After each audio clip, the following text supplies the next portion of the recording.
Hello everyone, কানাডার একটা নতুন ব্লগে আপনাদের সকলকে স্বাগত জানাই। এরকম সুন্দর জায়গায় এসে সত্যি মনটা ভীষণ ভালো হয়ে যায়। আজকে আমি আপনাদের সঙ্গে আরও একটা ট্রাভেল ব্লগ শেয়ার করছি। আজ আমরা Toronto one of the most popular ডেস্টিনেশনে যাব। জায়গাটা কোথায় সেটা একটু পরেই আপনারা জানতে পারবেন। আমরা রেডি হয়ে বেরিয়ে পড়েছি আর ভীষণ এক্সাইটেড। আমরা একটা নতুন জায়গা দেখবার আনন্দটাই আলাদা হয়। তো সঙ্গে থাকুন আর ব্লগটা দেখতে থাকুন। ব্লগের শেষে ভীষণ সুন্দর একটা বিচে যাব আমরা, তো একদম স্কিপ করবেন না, শেষ অবধি দেখবেন আর কেমন লাগলো কমেন্টে অবশ্যই জানাবেন।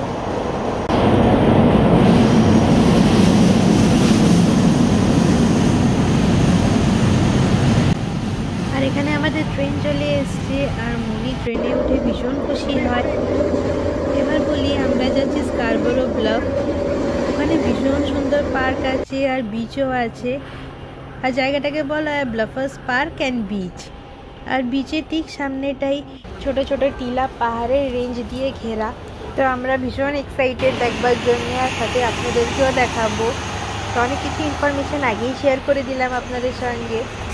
বাকিটা তো যখন দেখতে পাবো আরও ভালো করে ফিল করতে পারবো জায়গাটা। আর আশা করছি আপনাদেরও ভালো লাগবে। তো আমরা ট্রেন থেকে নেবে এখন বাসের জন্য ওয়েট করছি। এই বাসটা সোজা যাচ্ছে ব্লাফার্স পার্কে। ব্লাফার্স পার্ক দেখে তারপরে আবার আমরা যাব ব্লাফার্স বিচ দেখতে। তো যাই হোক, সঙ্গে থাকুন। আর এখানে দেখুন মনি কিছুতেই বাসের সিটে বসছে না, ও দাঁড়িয়ে দাঁড়িয়ে উইন্ডো দিয়ে বাইরের দিকে দেখতে দেখতে যাবে। এই জায়গাটা ভীষণ সুন্দর, আর যেটা আমি ব্লগের শুরুতেই বললাম, খুব পপুলার একটা উইকেন্ড ডেস্টিনেশন। আর দেখুন আমাদের সাথে অনেকজনাই এই বাসে ট্রাভেল করছে। আমরা সবাই যাচ্ছি ব্লাফার্স পার্কে। আর রাস্তার ভিউটাও ভীষণ সুন্দর, দু সাইডে এরকম গ্রিনারি রয়েছে। আর আমরা এবার বাস থেকে নেমে পড়েছি। আর জায়গাটা দেখুন কত সুন্দর লাগছে দেখতে। আর জায়গাটার সঙ্গে সঙ্গে মনির হাসি মুখটাও একবার দেখুন, কত খুশি হয়েছে এখানে এসে। এখানে এসে আপনারা বোটিংও করতে পারবেন। আর এখানকার হাইকিং ট্রেলটা খুব সুন্দর। আর এই জায়গাটার লোকেশন আমি ডেসক্রিপশন বক্সে দিয়ে দেবো, আপনারা ওখান থেকে দেখে নিতে পারবেন। আর এখানে গাড়ির জন্য বিশাল বড় পার্কিং স্পেস রয়েছে। চলুন এবার স্কারবোরো ব্লাফের ভেতর দিকে যাই। আর এখানে বোটিং করার জন্য অনেকেই নিজেদের বোট নিয়ে এসছে। চলুন কিছুক্ষণ সময় আমরা এই জায়গাটা পায়ে হেঁটে এক্সপ্লোর করি।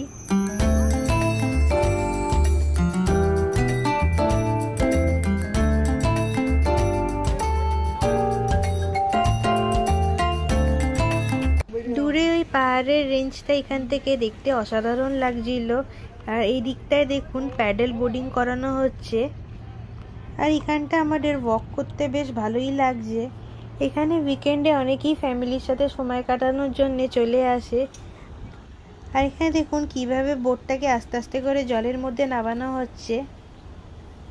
আমি এরকমটা ফার্স্ট টাইম দেখলাম, একটা নতুন অভিজ্ঞতা হলো। আর এই দিকটায় তাকাতে ক্যানাডিয়ান গুজ দেখতে পেলাম।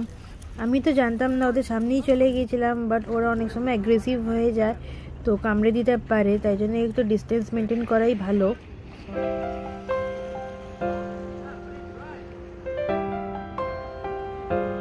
আর এখানে ফিশিংয়েরও পারমিশন রয়েছে, তো অনেকেই এখানে ফ্যামিলির সাথে এসে ফিশিং করছে।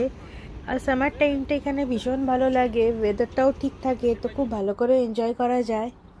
আর আমরা এখন এখানে কিছু রিলসের শ্যুটিং করছিলাম। আপনারা যদি আমাদের রিলসগুলো দেখতে চান তাহলে আমার ইনস্টাগ্রাম আইডিটা আমি ডেসক্রিপশন বক্সে দিয়ে দেবো, ওখান থেকে দেখে নেবেন। অনেকেই এখানে বোট রাইডও করছে, এখানে বোট রেন্টে পাওয়া যায়, তো আমরা ওটাই একটুক্ষণ দাঁড়িয়ে দাঁড়িয়ে দেখছিলাম। মনি এখানে পুরো কনসেন্ট্রেশন দিয়ে জলের দিকে বোটগুলো দেখছে, আর ক্যামেরার দিকে তাকাতে একবারও রাজি না। আর আমি এখানে এই জায়গাটা সৌন্দর্যটাকে ক্যামেরা বন্দি করবার চেষ্টায় রয়েছি। আর এই জায়গাটা অনেকটা এরিয়া জুড়ে রয়েছে, তাই পায়ে হেঁটে দেখতে বেশ অনেকক্ষণ সময় লাগবে। এবার আমরা এগিয়ে চললাম, ডকের দিকে যাচ্ছি।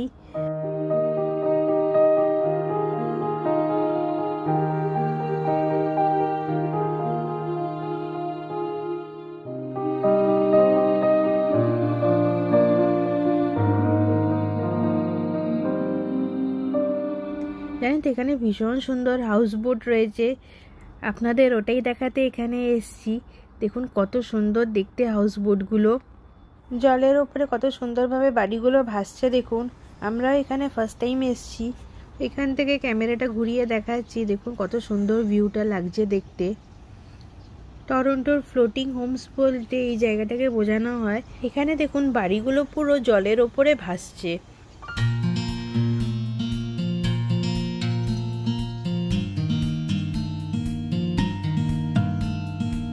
চলুন এবার আরো একটা স্পটে নিয়ে যাই আপনাদের। আজকে ওয়েদারটা ভালো রয়েছে, তো বেশ ভালো লাগছে এই পুরো পার্কটা এক্সপ্লোর করতে। আর একটু বেশি গরম পড়ে গেলে তখন তো জাস্ট বিচের কাছে গিয়ে বসে থাকতে হবে। বেশ চলেই এসছি। এখান থেকে বোটগুলোর ভিউ খুব ভালো দেখা যাবে। এখানে দেখুন কত কালারফুল ফ্লাওয়ার হয়েছে। ওই যে বলছিলাম না ব্লগের শুরুতে যে এখানে অনেক বোট রেন্টে পাওয়া যায়, যেমন স্পিড বোট, সেল বোট, তারপরে এখানে ফিশিং বোটও রেন্ট নেওয়া যায়। তারপর এখানে জেট স্কিজ, তারপর মোটর ইয়াচ, এসব নিয়েও আপনারা এনজয় করতে পারবেন।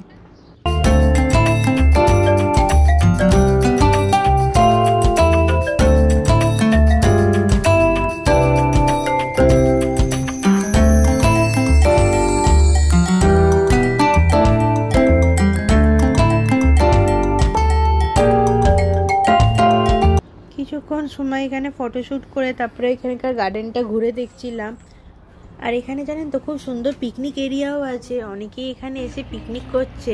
আগে জানলে যে এখানে পিকনিক করা যায়, আমরাও কিছু পিকনিক করার ব্যবস্থা করতাম। সকালবেলায় চলে আসতাম আর সারাদিন এখানেই স্পেন্ড করতাম। আর কিছু খাবার দাবারও বাড়ি থেকে প্যাক করে আনতাম আর এখানে বসে পিকনিক করতাম। যাই হোক, আপনারা যদি এই ব্লগটা দেখে এখানে কেউ আসেন তাহলে পিকনিক করার আইডিয়াটা ভাবতে পারেন, বেশ মজা হবে। আর এখানে যেদিকেই তাকাচ্ছি ভীষণ সুন্দর ন্যাচারাল বিউটি রয়েছে। আমার তো এত ভালো লাগছে যে এখানে সারাদিন বসে থাকতে পারলেই ভালো হয়, এখান থেকে উঠে যেতেই ইচ্ছা করছে না। সামনে এখন আপনারা লেক অন্টারিওটা দেখতে পাচ্ছেন। আর এই লেক অন্টারিওটা এতটাই বড় যে এর এন্ডটা কিছু দেখতে পাবেন না। আর আমার তো এটা সমুদ্রের থেকে কিছু কম মনে হয় না, বরঞ্চ একদম পরিষ্কার পরিচ্ছন্ন আর একদম ব্লু ক্রিস্টাল ক্লিয়ার জলটা রয়েছে এখানে।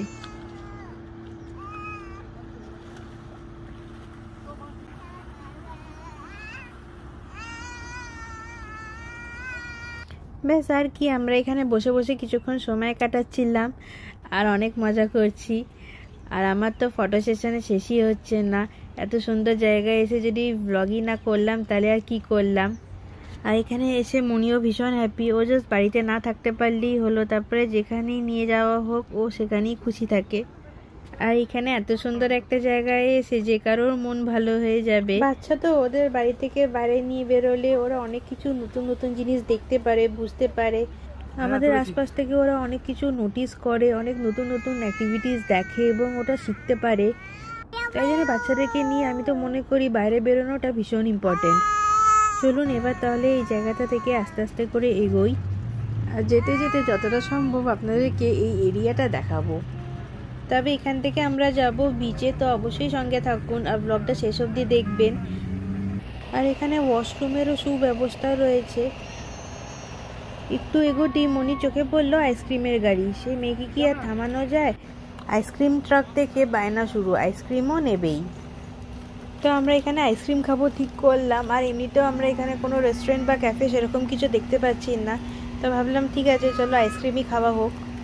শুধু মনি না, আইসক্রিম দেখলে আমার মনটাও ভীষণ খুশি হয়ে যায়। আচ্ছা, অনেকেই বলে বাচ্চারা আইসক্রিম ভীষণ পছন্দ করে, আর আমি তো এখনও আইসক্রিম ভীষণ ভালোবাসি। আর এরকম জায়গায় এসে আইসক্রিম খাবার মজাই আলাদা। হ্যাঁ, কেমন খেতে বনি? খাও খাও, খা, দে দে। তবে মনিকে বেশি আইসক্রিম দেবে না, ওকে জাস্ট একটু টেস্ট করতে দেবো, বিকজ আমরা রোদে হাঁটছি, ওর ঠান্ডা গরম হয়ে যেতে পারে, বাচ্চা তো। আমরা এখানে কিছুক্ষণ সময় বসে আইসক্রিমটা খেয়ে তারপর আমরা বাসে উঠলাম। এবার বাসে করে আমরা যাব বিচে। আর এই বাসটা বিচ অবধি যাচ্ছে, আর এখান থেকে বিচের ডিস্টেন্স খুব বেশি না, তাও আমরা হাঁটলাম না, বিকজ পার্কে অনেকটা হেঁটেছি আর প্রেগনেন্সিতে এত বেশি হাঁটা পসিবল হয় না। আর এখানেও অনেকটা হাঁটতে হবে, বিকজ বিচের সাথে সাথে আরও অনেকটা এরিয়া আছে, এখানে অনেক কিছু এক্সপ্লোর করার রয়েছে।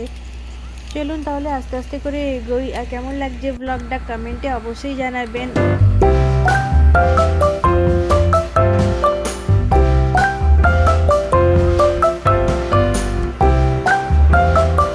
আর এখানে একটু এগোতেই কয়েকটা ফুড ট্রাক দেখতে পেলাম।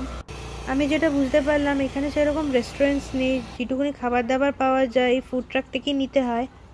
আরও কিছুটা যাওয়ার পরে দেখতে পেলাম এখানে গার্ডেনে শুধু চারিপাশে পিকনিক হচ্ছে, অনেকেই এখানে ক্যাম্পিংও করছে।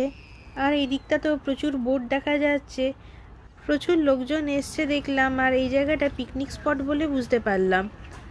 সামারে এখানে লোকজন প্রচুর ক্যাম্পিং করে, এখানে টেন্ট লাগিয়ে পাশে বারবিকিউ করে। এখানে উইকেন্ডে সবাই সারাদিনটা এরকমভাবেই স্পেন্ড করে। চলুন আরেকটু এগিয়ে লেক অন্টারিওর একদম সামনেটা যাই। আর এখান থেকে দেখুন কত সুন্দর লাগছে লেক অন্টারিওটা দেখতে, পুরো জলটা নীল রঙের। আর প্রচুর সিগল পাখি রয়েছে, দেখতে ভীষণ সুন্দর লাগছে। পাখিগুলো ডানা মেলে কি সুন্দর জলের ওপর দিয়ে উড়ে যাচ্ছে।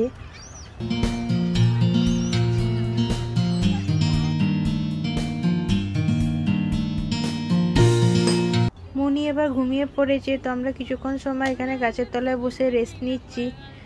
এখন দুপুরের দিকে ওয়েদারটা বেশ গরম লাগছে, তো কোল্ড ড্রিঙ্কস খাচ্ছি। বাড়ি থেকে চিপস আর কোল্ড ড্রিঙ্কস নিয়ে এসেছিলাম, তো এখন কিছুক্ষণ সময় এখানে বসে এটা দিয়ে টাইম পাস করব। তারপর মনি ঘুম থেকে উঠলে তখন বিচে যাব। তবে একটা কি জানেন তো, এখানে একটু গরম হলেই দুপুরের দিকে বৃষ্টি হয়ে যায়। যাই হোক, এখানে না সিগল পাখিগুলো প্রচুর আশেপাশে ঘুরে বেড়াচ্ছে, আর সবাই পিকনিক করছে বলে এখানে খাবার দাবার খেতে আসছে। এখানে না একটু গরম পড়লেই নেওয়া যায় না। সকালের দিকে ওয়েদারটা ঠিক ছিল, বাট এখন না একটু বেশি গরম হয়ে গেছে, তো কোল্ড ড্রিঙ্কস দিয়ে গলা ভিজিয়ে শান্তি লাগছে। গাছের তলায় বসে লেক অন্টারিও ঠান্ডা ফুরফুরে হাওয়াটা বেশ আরাম লাগছে। মনি উঠে পড়েছে এবার। আর এদিকে দেখুন পুরো কালো মেঘ হয়ে গেছে আকাশে, আর অ্যানাউন্সমেন্ট হচ্ছে আর কিছুক্ষণের মধ্যে বৃষ্টি হতে পারে। তো আমরা বেশি লেট না করে চলে যাচ্ছি বিচের দিকে। আমি কানাডায় এসে কিছুদিনের মধ্যে এটা ফিল করতে পেরেছি যে হঠাৎ করে এখানে বেশি গরম হলেই বৃষ্টি পড়ার চান্সেস থাকে। আর এখানে বিচে সবাই কত মজা করছে, পিকনিক হচ্ছে, আর বাচ্চাদেরও বিচে এসে অনেক ফান টাইম হচ্ছে। এখানে খুব বেশিক্ষণ মনে হয় থাকতে পারবো না, বিকজ অলরেডি বৃষ্টি শুরু হয়ে গেছে, 2-1 ফোঁটা করে বৃষ্টি পড়ছে।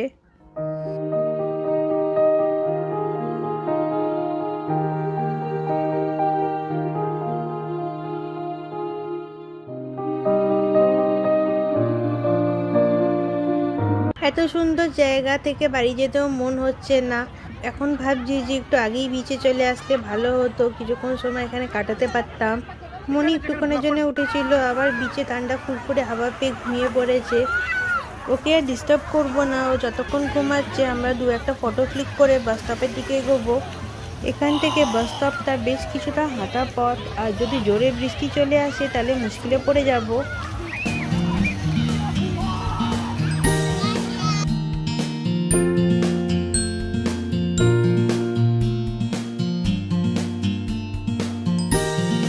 ভীষণ সুন্দর সময় কাটালাম।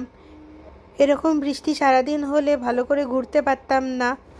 অনেক কিছু দেখবার আছে এখানে, তাই হাতে সময় নিয়ে আসাটাই এখানে ভালো।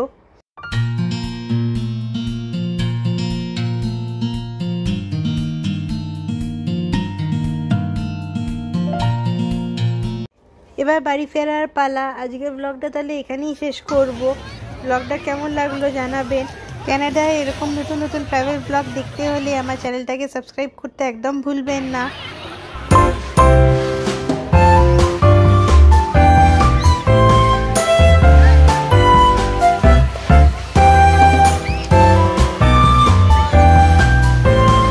দেখা হবে আবার আপনাদের সঙ্গে এক নতুন দিনে নতুন ব্লগে। সবাই ভালো থাকবেন, খুশিতে থাকবেন। আর ব্লগটা এখানেই শেষ করলাম। Bye bye.